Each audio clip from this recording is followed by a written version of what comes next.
নমস্কাৰ, ব'লক আমাৰ পাছফাললৈ আজি আপোনালোকক লৈ যাওঁ। এইজোপা ভেদাইলতা দেখিছেনে? ঘৰৰ বেৰখনতে কি ধুনীয়াকৈ হৈ আছে। তাৰে দুটামান পাত ছিগি ল'লোঁ মই।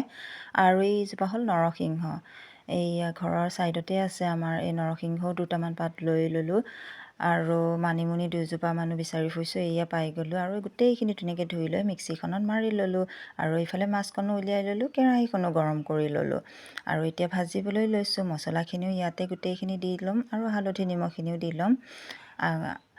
বেলেগ ভিডিঅ'ত যেনেকৈ বনোৱাৰ ষ্টাইলটো ইয়াতো সেই একেই। আলুখিনিও মই ফ্ৰাই কৰি ল'লোঁ আৰু এইখিনি দেখিছেনে পিচি থোৱাখিনি ইয়াতে ঢালি ল'লোঁ। আৰু লাহে লাহে উতলিবলৈ দি এইকণ খাৰ অকণো বাকি ল'লোঁ যাতে তিতা নালাগক। অকণমান খাৰ দিয়াটো বহুত জৰুৰী। আৰু দেখিছেনে মাছখিনিও দি এনেকৈ উতলিবলৈ দি আছোঁ।